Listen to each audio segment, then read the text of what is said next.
श्री कृष्ण ने क्या खूब कहा कि कर्म ही तेरा कल होगा, और कर्म में अगर सच्चाई है तो कर्म कहाँ निष्फल होगा। समझ लीजिए नीट एक युद्ध है, एक युद्ध में आपको जाना है और वहाँ पे आपको फतेह करके आनी है। तो इसी तरह अब आए तो बहुत ज़्यादा डिफिकल्ट क्वेश्चन आए तो घबराना नहीं है, बस उसको सीखना है। तो अगर आप उन क्वेश्चन को छोड़ रहे हैं तो आप एक बार यही सोच लीजिए कि मैं अगर ये मैंने छोड़ दिए तो ये अगर नीट में आ गया तो मेरे स्कोर को ये दिक्कत दे सकता है। डेथ के कारण मेरे 12-15 दिन तो है वो क्लास एब्सेंट रही। कि आपने उसको रिकवर कैसे किया। मान लो 2 हफ्ते की 2 वीक की जो आपके टॉपिक्स है, 12th के टॉपिक्स थोड़े से डिफिकल्ट तो होते ही हैं। मैंने कैसे रिकवर किया, बस मेहनत करके। मंजिलें उन्हीं को मिलती है जिनके सपनों में जान होता है, पंखों से कुछ नहीं होता, हौसलों से उड़ान होता है। तो दोस्तों, गुरु कृपा की डिजिटल प्लेटफॉर्म की तरफ से मैं आपका तहे दिल से स्वागत करती हूँ। तो जैसे कि आप जानते हैं, हम गुरु कृपा के नीट 2024 के रिज़ल्ट के बारे में बात करें। गुरु कृपा के नीट 2024 में जिन बच्चों ने बहुत शानदार अपना रिज़ल्ट किया है, बहुत शानदार स्कोर किया है और गुरु कृपा को बहुत गौरवान्वित किया है, उन बच्चों के साथ हम आपसे कुछ ना कुछ बातें शेयर कर रहे हैं कि जो नीट 2025 यानी 2026 के जो एस्पिरेंट्स हैं, उनको भी इनकी जो यात्रा है, इनकी जो ये एक जर्नी है, इससे उनको भी बहुत ज़्यादा फ़ायदा हासिल होगा। तो आज इसी सिलसिले में हमारे साथ है यश जोशी। यश गुरु कृपा के प्री फाउंडेशन बैच का स्टूडेंट है और यश आज हमसे बहुत अच्छी अच्छी बातें शेयर करेगा। और आपको बता दें कि नीट 2024 में यश ने 710 आउट ऑफ 720 स्कोर हासिल किया है और यश की जो ऑल इंडिया रैंक है वो 422 है, राइट। तो 422 रैंक है यश की। और यश के 2 जो बड़े भाई हैं, एल्डर ब्रदर दोनों, एक जोधपुर एम्स में है और वो MBBS कर रहे हैं वहीं से, और एक राजस्थान के सिरोही मेडिकल कॉलेज में GMC सिरोही में है, वो वहाँ से मेडिकल कर रहे हैं। तो यश की जो ये जर्नी है, ये अपने से शेयर करेंगे, बहुत अच्छी अच्छी बातें, बहुत अच्छी अच्छी टिप्स देंगे। तो यश, कैसा लग रहा है? कॉन्ग्रेचुलेशंस पहले तो कि आपने कितना बड़ा एक माइलस्टोन, जो आपका एक ड्रीम था, जो हमारा भी ड्रीम था आपके साथ कि यश बहुत अच्छा एक स्कोर अचीव करेगा, तो आपने बहुत अच्छा स्कोर अचीव किया है। तो कैसा लग रहा है? स्कोर जो अचीव किया वो शब्दों में बयान नहीं हो सकता है, उसकी खुशी इतनी है। छोटी सी उम्र में इतना बड़ा अचीवमेंट किया है। तो यश, तो आपकी जर्नी बताएं थोड़ी सी, कहाँ से हैं? तो मेरा गांव गोगासर गांव है, रतनगढ़ के पास।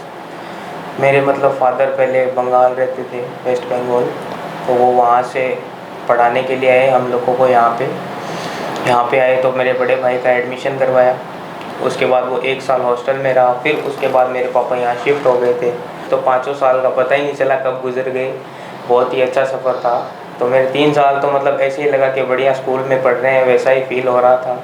और कुछ मेरा स्कोर जो ये आया है उसके पीछे कुछ प्री फाउंडेशन का भी हाथ है, मतलब उसमें मेरे बढ़िया कैलकुलेशंस, जो चैप्टर्स है 11th-12th के, उनके भी थोड़ा मतलब प्रोफाइल वगैरह बताई 8th 9th 10th में, तो उससे भी मेरा स्कोर बूस्टअप हुआ।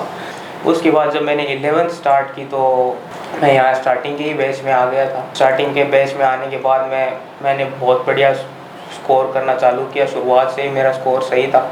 फिर उसके बाद जब माइनर होने के बाद हमारे क्या है यहाँ पे RTS होते हैं मैम, उसमें स्कोर मेरा कम आने लग गया था। तो उसमें स्कोर कम आता था तो मेरे टेंशन होने लग गई, क्योंकि क्या है पहली बार डाउन आया, शुरुआत से अब से चालू किया था, फिर डाउन में आया। तो फिर मैंने मेरे मेंटर्स, काउंसलर्स जैसे सुष्मिता मैम है, उनका बहुत सपोर्ट लिया। फिर उसके बाद मैं फिर से बढ़िया स्कोर करना चालू किया।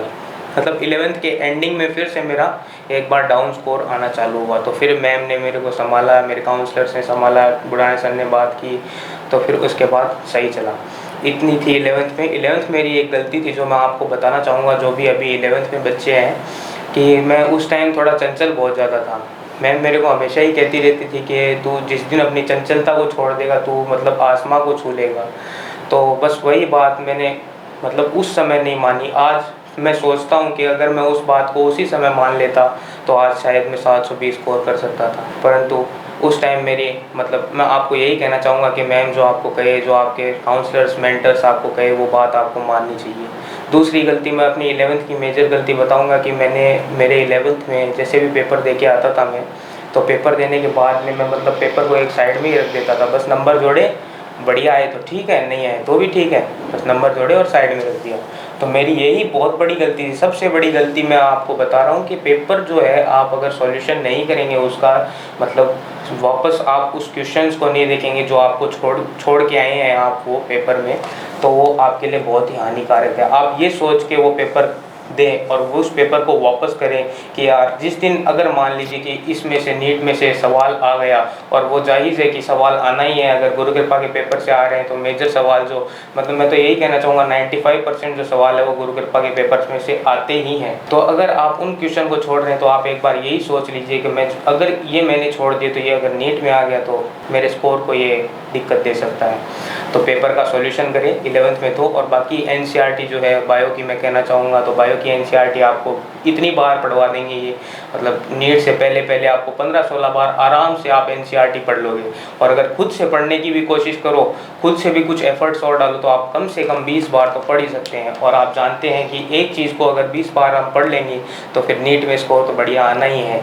कोई भी चैप्टर को 20 बार पढ़ लोगे तो आप मतलब ये समझ लो कि आप एकदम मुँह जुबानी रट जाएगा वो आपको। अगर कोई उस चैप्टर का नाम बोले आपको तो आप पूरा चैप्टर बोल दोगे, ऐसी हालत हो जाएगी लास्ट में। तो 11th में तो यही चला। फिर मैं जब 12th में आया तो बढ़िया स्टार्ट किया मैंने।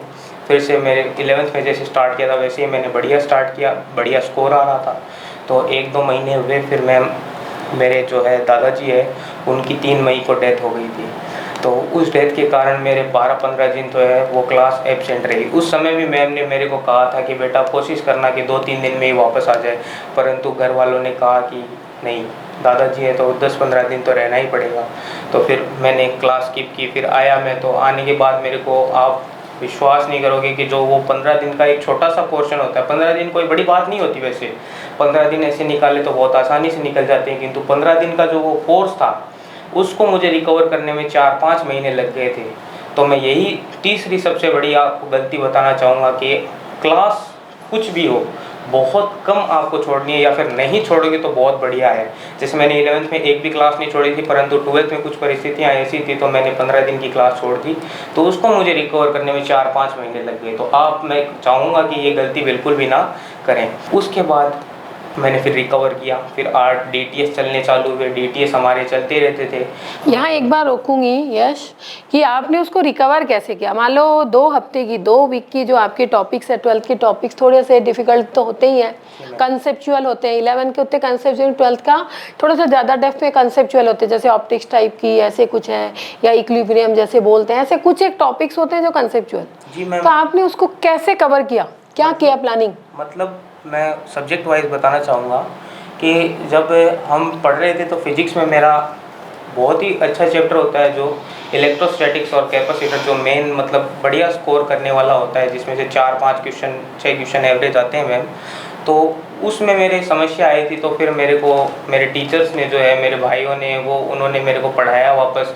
फिर भी मेरे समझ में नहीं आया। क्या है कि एक बार जो क्लास में आपको पढ़ा दिया जाता है मैम, क्लास में एक टीचर अलग ढंग से पढ़ाते हैं, और जो वो टीचर वापस बताएंगे मैम तो उसमें वो फील नहीं आएगी जो क्लास में उन्होंने बताया। तो उसी चीज़ को मैंने कवर करने में 3-4 महीने ले लिए। और मैं ऑर्गेनिक केमिस्ट्री चल रही थी उस टाइम, तो मैम ऑर्गेनिक केमिस्ट्री का तो बेसिक ही चल रहा था, तो उसमें तो बहुत ज़्यादा ही दिक्कत आई थी। मान लीजिए उसमें तो 6-7 महीने आराम से लग गए थे।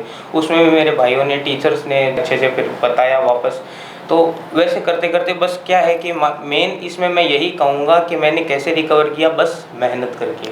जो है वो मेहनत ही थी कि 4-5 महीने मैंने बढ़िया से मेहनत की, उन्हीं टॉपिक्स को पढ़ा, जबकि उनके टेस्ट नहीं चल रहे थे उस समय हमारा दूसरा जो सिलेबस था वो कैरी ऑन चल रहा था। पर मैंने अपने अलग से टाइम निकाल के उनको कवर किया, अलग से 2-3 घंटे मैं रोज़ाना निकालता था। उसके बाद मैंने बढ़िया उनको कर लिया। तो जैसे आप देखते हैं कि यश ने अपनी जो बैकलॉग है, सिर्फ 2 हफ्ते की क्लास, मुझे आज भी याद है, मैंने यश के पापा जी से बात की थी कि सर बच्चे की ज़्यादा लंबी आप टाइम मत ख़राब करो, लेकिन उस समय घर का माहौल भी कुछ ऐसा होता है, सब इमोशनल होते हैं, बोलते हैं दादी जी नहीं मान रही है। तो फिर मैंने कहा ठीक है, अब ऐसा सिचुएशन है, ज़्यादा फोर्स भी नहीं कर सकते, लेकिन जब बच्चा आया तो उसको सचमुच में वो प्रॉब्लम फेस करा इसने, और उसके बाद इसको ही मतलब वो चीज़ जो है, इसका जो एक गैप हो गया, इसको उस गैप को फुलफिल भी यश को खुद ही करनी पड़ी अपनी मेहनत से। इसलिए इससे एक मैसेज जा रहा है, कोशिश करें कि आपकी कोई क्लास मिस ना जाए, कोशिश करें कि आप रेगुलर अपने क्लास को अटेंड करें और अपने डेली के डाउट को क्लियर करें, और अपनी पूरी जितने भी डेली के नोट्स हैं वो आप डेली पढ़ें। हाँ यश, और आगे बताएं। मैम जब फिर मैं डीटीएस पे आना चाहूँगा कि हमारे डीटीएस जो है अगस्त से चालू हो गए थे, तो उसमें मैंने पेपर दिया। मेरी क्या है, हमेशा से ही ये तो शायद मेरी सोच है या फिर मैंने अपने ही माइंडसेट में ऐसा बना लिया था कि जब मेरा 360 वाले पेपर लगते हैं, 360 मार्क्स के, तो उसमें मेरे नंबर नहीं आते। मैं हमेशा सोचता था कि जिस दिन 720 वाले पेपर आते हैं उस दिन बढ़िया नंबर आते हैं। तो ये सोच के मैंने फिर कम स्कोर किया उस समय, क्योंकि वो 360 के पेपर चल रहे थे, तो उसमें मेरा फिर से डाउन आया। एक समय तो ऐसा आ गया था कि डीटीएस के बाद में जब फुल 720 वाले स्कोर चालू हुए तो उसमें बिलो 600 भी मार्क्स आए थे 2-3 बार। तो मैं यही कहना चाहूँगा कि अगर आपके मार्क्स कम आ रहे हैं तो आप कभी भी ये मत सोचना कि यार मैं कहीं भी मतलब पद से डगमगा रहा हूँ। अगर जिस दिन आपको लगे पद से आप डगमगा रहे हो, तो मैं तो यही चाहूँगा कि आप अपने काउंसलर्स, मेंटर्स वगैरह टीचर से, जिस एक आपकी ज़िंदगी में हर कोई ना कोई आइडियल तो होते ही हैं। जैसे आपके कोई आइडियल होंगे जिनसे आप मिलते हो तो यार अंदर से एक मन से अलग ही खुशी आती है। तो मैं भी जब मेरे mentor Sushmita ma'am, Goyal sir, Budhani sir, इनसे मिलता था तो अलग ही एक मोटिवेशन आ जाता था कि यार जब ये भी मेहनत कर रहे हैं तो आपको करने में क्या है। ये तो देखो कब से, जब गुरु कृपा 2007 में बनी थी तो 17 साल हो गए। अगर गुरु कृपा में बुढ़ानी सर 17 साल से मेहनत कर रहे हैं तो आपको तो 2 साल ही करनी है, या फिर आपको 1 साल ही करनी है अगर आप टारगेट में हैं तो 1 साल बस एकदम छोड़ दो सब कुछ, कि सब कुछ त्याग दो, एकदम बढ़िया से अपने ऊपर फोकस करो। कुछ मैं ऐसे नहीं कहूँगा कि मस्ती करना खराब है, मैं ऐसा भी नहीं कह रहा कि बिल्कुल पढ़ाई में फोकस करना है, सब चीज़ करनी है। जैसे आप पेपर दे के आए तो आप रिलैक्स कर सकते हैं आराम से। उसके बाद डीटीएस हुए, मेन जब पड़ाव आया लास्ट के 4 महीने का मैं कहना चाहूँगा, तो लास्ट के 4 महीने मैं यहाँ पे घर से बाहर ही नहीं निकलता था, घर से बाहर निकलना ही छोड़ दिया था, बस किताब ही देखता रहता था। वो अपने आप ही होता था, पढ़ाई में ही मज़ा इतना आने लग गया था कि यार कल पेपर है, पढ़ लेते हैं, बढ़िया स्कोर करेंगे, बढ़िया नंबर आएंगे, फिर और कॉन्फिडेंस बढ़ेगा। तो ऐसे मेरे फिर नंबर आने चालू हुए, फिर कॉन्फिडेंस बढ़ता गया और पेपर देता गया। फिर फाइनल डीटीएस आए। फाइनल डीटीएस में भी मेरे उतार चढ़ाव होते थे। मैं हमेशा मैम के पास जाता था कि मैम नंबर ही नहीं आ रहे, क्या करें, कभी कभी तो डाउन हो जाता है। तो मैम एक बात कहती थी कि बेटा देख, जीसीआई का कुछ पैटर्न ही अलग है। जीसीआई क्या करती है, पहले आपको आसमान में उड़ाएगी, आप उड़ रहे हैं, बढ़िया स्कोर आ रहा है, आप कॉन्फिडेंस में हैं, उसके बाद अचानक से एक पेपर ऐसा देंगे कि आप धड़ाम से नीचे गिरेंगे। तो ये जीसीआई की आदत थी। तो मैम हमेशा ही कहती थी कि बेटा तू टेंशन मत कर, नीट में बढ़िया कर जाएगा, नीट का पेपर कभी ऐसा नहीं आएगा। और हमेशा जाहिर सी बात है, मैंने देखा था नीट के पेपर को कि वो यहाँ के डिफ़िकल्टी से आधा डिफ़िकल्टी लेवल था नीट के पेपर में। तो जैसे आप देखें कि डिफ़िकल्टीज़ यहाँ जब पेपर होगा तो हार्ड भी देते हैं, इजी भी देते हैं, हर रकम कंसेप्चुअल देते हैं कि आगे का जो कंपटीशन एग्ज़ाम है उस समय उस दिन कैसा पेपर आएगा किसी को नहीं पता। तो जब एक योद्धा तैयार होता है तो हर रकम उसको सारे अस्त्र शस्त्र सिखाए जाते हैं। इसी तरह ही स्टूडेंट्स को जो गुरु कृपा के जो टेस्ट होते हैं उनमें कभी डिफ़िकल्ट से डिफ़िकल्ट क्वेश्चंस की बच्चों को कंसेप्ट, हर लेवल पे कंसेप्ट आना चाहिए, हर लेवल की यहाँ पे उनको ट्रेनिंग दी जाती है।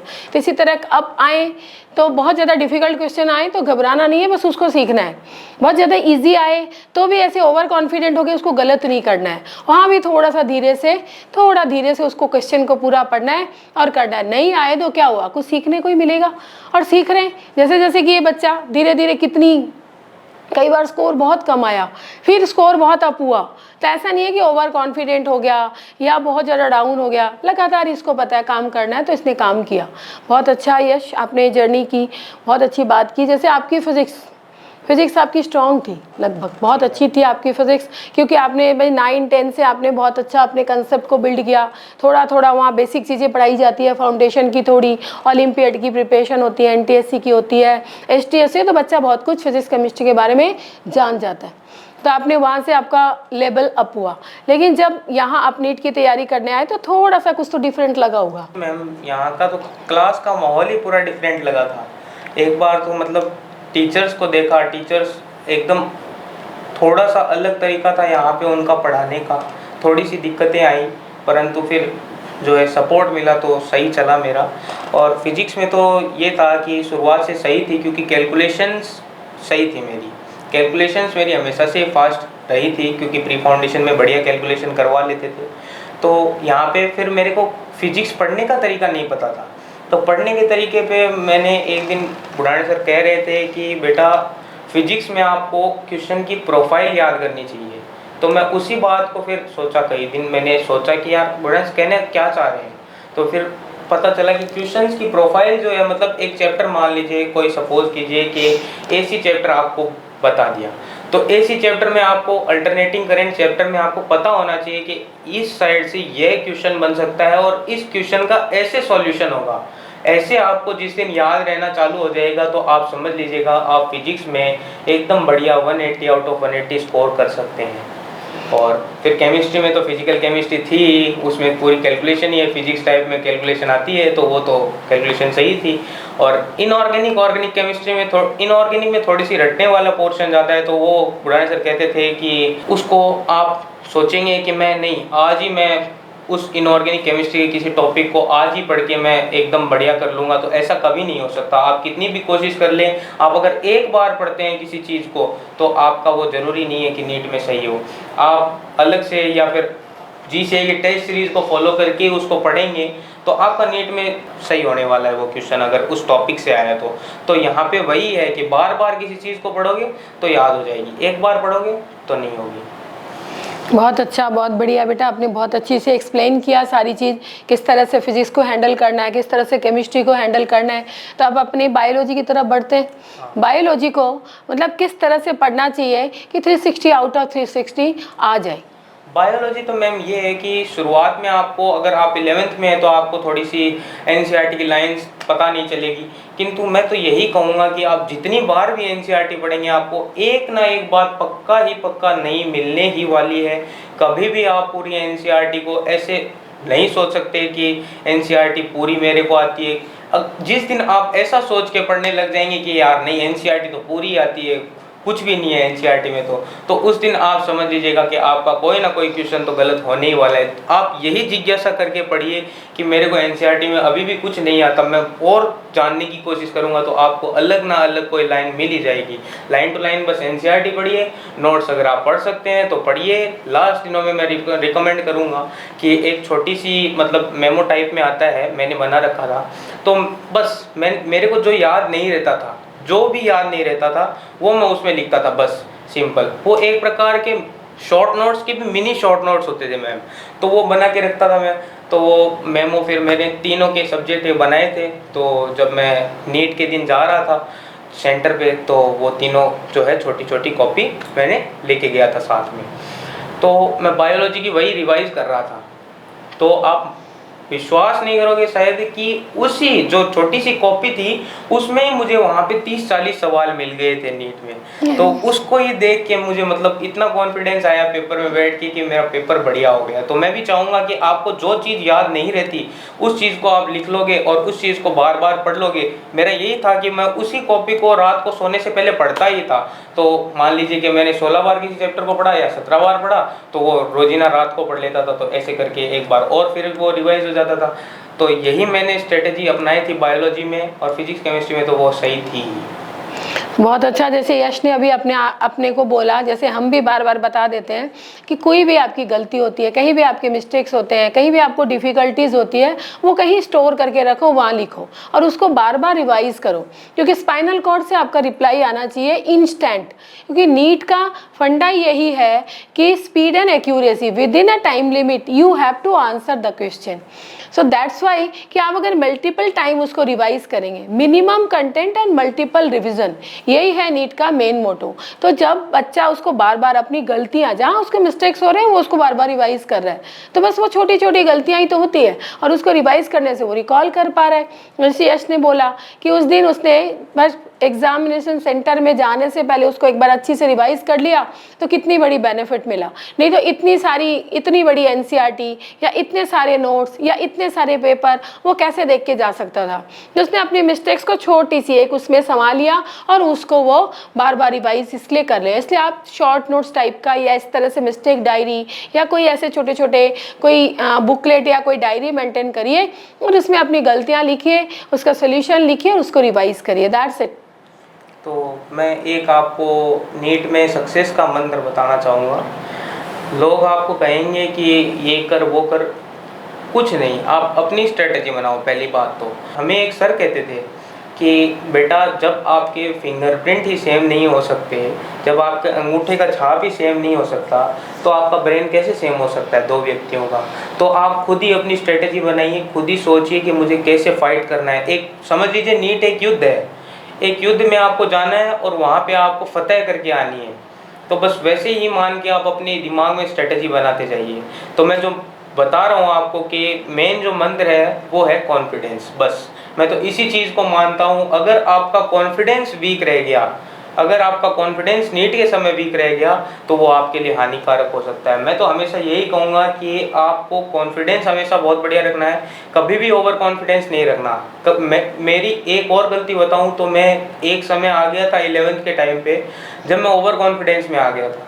उस समय मेरे काउंसलर्स मैडम ने मेरे को बताया था कि बेटा तू हवा में आ रहा है, एक बार थोड़ा नीचे रहे। तो उसी समय मैंने बोला कि क्या है यार, सही तो आ रहा है, सब सही आ रहे हैं, मैं तो फुल ओवर कॉन्फिडेंस में था। तो अचानक से फिर डाउन आना चालू हो गया। तो मैं यही कहना चाहूँगा कि आप ओवर कॉन्फिडेंस में मत रहो, आप कॉन्फिडेंस रखो। कभी ऐसा भी होगा या हो रहा है या होगा आगे आपके साथ कि जब आप पेपर देने जाओगे, बिना पढ़े पेपर देने जाओगे तो भी बढ़िया स्कोर कर जाओगे।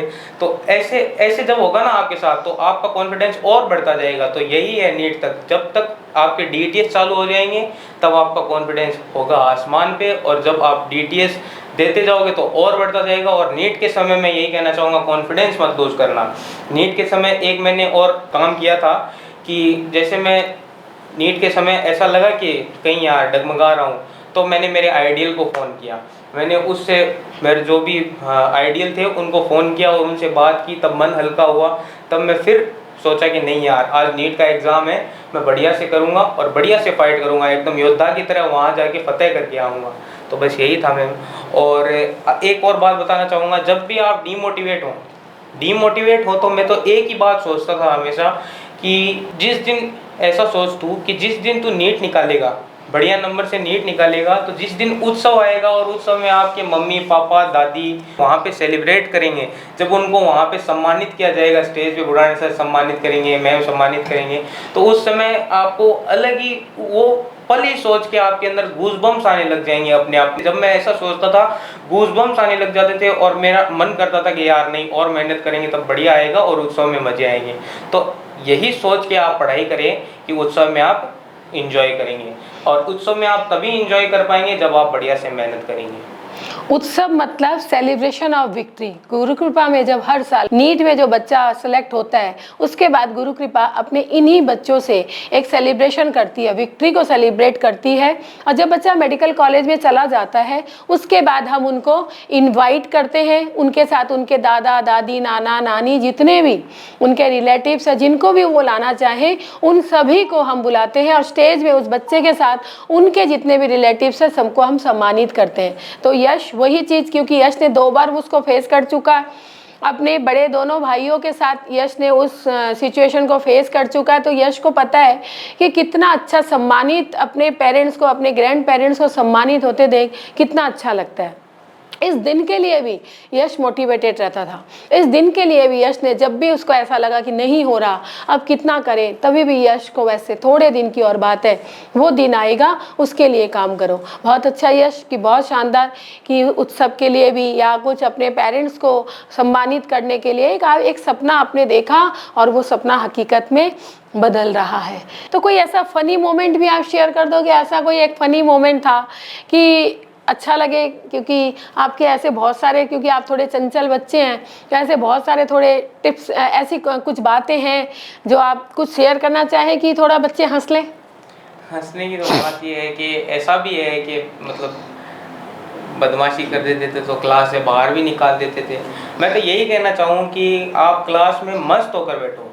ऐसे सोचो कि यार वो टीचर जो है ना वो अपने को ही पढ़ा रहा है और अपने को ही बता रहा है जो बता रहा है। उस टीचर से इतना फ्रैंक हो जाओ, उस टीचर से इतना जुड़ जाओ कि आप कुछ भी बोलो वो मतलब हर चीज़ माने आपकी, जो भी आप डाउट पूछो तुरंत आपको बताए। इतने मस्त होके पढ़ो क्लास में कि सभी बोले यार पढ़े तो इसकी तरह पढ़े, ये एकदम फ्रैंक भी है। सब मेरे को कहते थे कि ये इतना फ्रैंक है और इतने बढ़िया स्कोर करता है। मैं टेंशन आ जाती थी बाकियों को मैं मतलब इतना बात करता था क्लास में टीचर के साथ। कांटेक्ट कभी नहीं छोड़ा क्लास में मैंने, टीचर से बात करते रहते थे, चाहे वो नए आए चाहे पुराने हो जाए, कैसे भी आए टीचर से बात करते रहते थे। तो मैं भी यही चाहूँगा कि आप टीचर से बात करें, मस्त होकर पढ़े क्लास में, कोई टेंशन नहीं है आगे की, अभी कुछ मत सोचना। जैसे मेरी एक बात और बताऊँगा मैम कि 11th में बीच में मेरी ये थॉट आ गया था यार नीट में तो इतना सारा सिलेबस आएगा, कैसे पढ़ेंगे क्या करेंगे। तो उस टाइम मेरे को थोड़ा डगमगा गया था। तो ऐसा आप बिल्कुल भी मत सोचें कि नीट में यार इतना सारा आएगा कैसे वो करेंगे, वो अपने आप हो जाएगा लास्ट में। ये कहते हैं ना मैम, जैसे कहा कि स्पाइनल कॉर्ड से रिफ्लेक्स आते हैं, रिफ्लेक्स से कुछ सेकंडों में ही आते हैं, मतलब मिली सेकेंड्स में आते हैं रिफ्लेक्स। तो रिफ्लेक्स मिली सेकेंड्स में आते हैं। तो ऐसे सोच लो कि आप किसी चीज़ को इतनी बार पढ़ लोगे तो स्पाइनल कॉर्ड से अपने आप रिफ्लेक्स आएंगे, मिली सेकेंड्स में आंसर आएंगे, और वो जब आंसर आएंगे तो आपका और कॉन्फिडेंस बढ़ेगा। बहुत ही अच्छी बात है। जैसे कि यश ने कहा, मैंने भी यश की जर्नी देखी, और जो स्टूडेंट्स है, जो यश के क्लासमेट्स हैं, वो सभी ये कहते हैं कि यश के साथ जो बैठेगा वो बिल्कुल हंसता रहेगा और वो बड़ा मस्त रहता है, कभी किसी को मतलब प्रेशर में नहीं आने देता। और इसकी जर्नी बड़ी मस्त रही, कभी कम भी आए तो भी थोड़ा सा मुरझाया, लेकिन फिर अपने काम को हंसते खेलते यश ने इतनी बड़ी एक मुकाम हासिल की है। तो बिल्कुल आप भी यश की तरह हंसते मुस्कुराते अपनी जर्नी की तरह बढ़ते रहें। और कुछ आप कहना चाहें? बस यही है, अगर आपको कोई डांट दे, कभी आपके नंबर कम आएंगे तो आपकी मम्मी ये भी कह सकती है कि बेटा ऐसे नंबर ला रहा है तो सिलेक्शन कैसे होगा। वो ये नहीं चाहते कि आपका सिलेक्शन नहीं हो। कोई माँ बाप, मैं तो शायद ही जानूंगा कि वो ऐसा चाहे कि किसी का सिलेक्शन ना हो। वो आपके भले के लिए डांटेंगे आपको, आपका ब्राइट फ्यूचर देखने के लिए डांटेंगे कि यार आज इसको डांटेंगे, ये अच्छे से पढ़ाई करेगा, ये अच्छे से मेहनत करेगा तो कल बढ़िया स्कोर करेगा।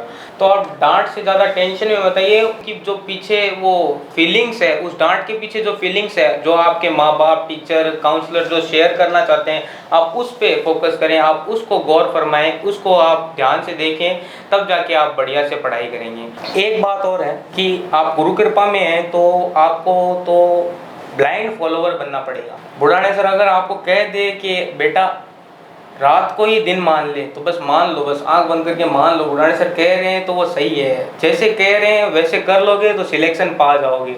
अपना दिमाग लगाओगे तो दिक्कत आ सकती है। जैसा आपके मेंटर्स, काउंसलर्स, बुढ़ाने सर कहें वैसे तैयारी करते जाओ। मतलब आप पेपर दे रहे हो, वो उनकी हेडेक है कि कौन सा पेपर कब लेना है, कैसे लेना है। आपकी तो हेडेक बस इतनी है कि आपको पेपर दे के आना है और उसको वापस सॉल्व करना है। वो अपने आप करेंगे आपका जो भी है कि कहाँ पे बैठाना है, क्या करना है, कैसे पेपर लेना है, अब कौन से चैप्टर का लेना है, अगली सीरीज कब से चालू करनी है, कितने दिन से पेपर कराने, वो सब उनकी हेडेक है। आपको कुछ नहीं सोचना, आपको बस पेपर देते जाना है। जब आपको बताए कि कल पेपर है या परसों पेपर है, जैसे शेड्यूल हो उसको फॉलो करें और बढ़िया स्कोर कर लेंगे आप। तो यस, जैसे कि आपकी ये 4 साल की जो जर्नी थी, 1 साल क्लास 8 में तो आप कोविड टाइम पे आप घर पे ही थे, ऑनलाइन के स्टूडेंट थे, उसके बाद 9, 10, 11, 12, तो कई बार ऐसा नहीं लगा कि ये क्यों ही पढ़ रहे हैं हम, एंजॉयमेंट भी तो थोड़ी सी होनी चाहिए, इतना बोरिंग सी एक जर्नी। कई एक छोटा सा बच्चा थक नहीं जाता क्या?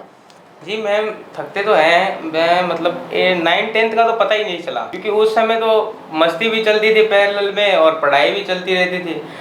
11th में जोर आना चालू हुआ। 11th में जैसे हम आए थे, उसके बाद बढ़िया क्लास चल रही थी, तो रक्षाबंधन पे छुट्टी नहीं थी मैम, 1 दिन की छुट्टी मिली थी।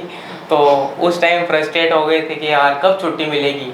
तो ऐसे क्या है कि बुढ़ाने सर पुचकार के काम करवा लेते हैं। दिवाली के टाइम पे फुल फ्रस्ट्रेटेड हो गए थे, यार कब देंगे छुट्टी। 11th में थे उस टाइम नीट दूर थी, पर नीट तो होती रहेगी, क्या यार फ्रस्ट्रेट हो रहे हैं, छुट्टी दे नहीं रहे। तो उस टाइम फिर उन्होंने 15 दिन का गैप दिया हमको, बढ़िया हॉलीडे लीव दी। तो उस टाइम फिर शांत हुए, फिर ऐसा था कि कई होते हैं जो छुट्टी के बाद आते हैं, घर को याद करते हैं, घर की याद में बैठे रहते हैं, पढ़ते हैं नहीं, तो ये बहुत गलत बात है। हम जब 12-13 दिन हो गए थे मैम, तब हमको ऐसे अंदर से अजीब सा लगने लग गया था, यार कोचिंग नहीं जा रहे, कोचिंग जाएंगे, क्लास में बैठेंगे, पेपर देंगे, ऐसी कोचिंग जाके मेहनत करनी चालू करेंगे, वापस क्लास लेंगे। तो फिर वैसे ही जुनून से हमने स्टार्ट किया, और फिर होली आई, होली में सेशन लीव मिला, फिर 12th आई, 12th में बढ़िया से मेहनत करते गए, और फिर छोटे छोटे ब्रेक्स होते गए और यश ने अपनी उस पड़ाव को पार कर लिया। बहुत अच्छा यश, बहुत अच्छा लगा आपसे ये बातें करके।